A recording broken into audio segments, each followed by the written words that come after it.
ফিলিস্তিনের গাজার বাসিন্দাদের অন্য দেশে পাঠিয়ে উপত্যকাটি যুক্তরাষ্ট্রের দখলে নেওয়া ও উন্নয়নের পর সেটি ভূমধ্যসাগরীয় সৈকত অবকাশ যাপন কেন্দ্রে রূপ দেওয়ার পরিকল্পনা ঘোষণা করেছেন ডোনাল্ড ট্রাম্প।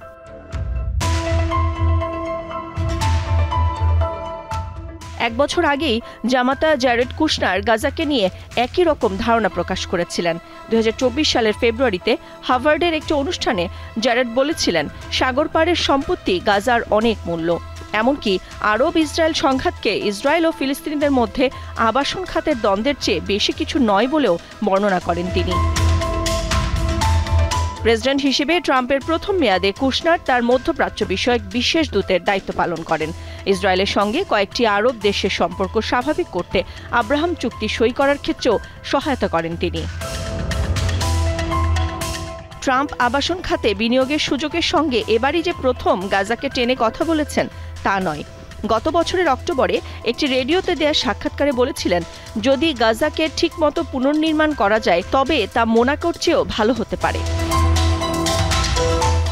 এদিকে ট্রাম্পের এমন ঘোষণার পর এক বিবৃতিতে সৌদি আরবের পররাষ্ট্র মন্ত্রণালয় জানিয়েছিলেন, ফিলিস্তিনিদের নিজ ভূমি থেকে উৎখাত করার যে কোনো চেষ্টা প্রত্যাখ্যান করবে দেশটি।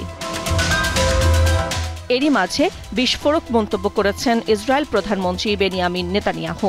স্বাধীন ফিলিস্তিন রাষ্ট্র প্রতিষ্ঠার জন্য উদ্ভট এক তত্ত্বে দাবি করেন, সৌদি আরবে অনেক খালি জায়গা আছে, তাই সেখানে ফিলিস্তিনিদের জন্য একটি রাষ্ট্র করতে, এমনকি প্রস্তাবিত গাজা, পশ্চিম তীর ও পূর্ব জেরুজালেম নিয়ে ফিলিস্তিন রাষ্ট্র প্রতিষ্ঠার দাবিকে ঔদ্ধত্যের সঙ্গে নাকচ করেন তিনি।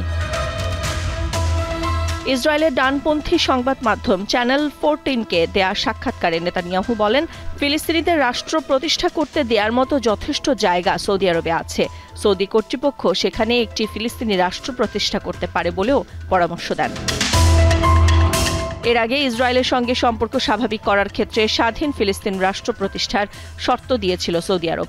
সে বিষয়ে জানতে চাওয়া হলে ইসরায়েল প্রধানমন্ত্রী বলেন, ইসরায়েল রাষ্ট্রকে বিপন্ন করবে এমন কোনো চুক্তি তিনি করবেন না।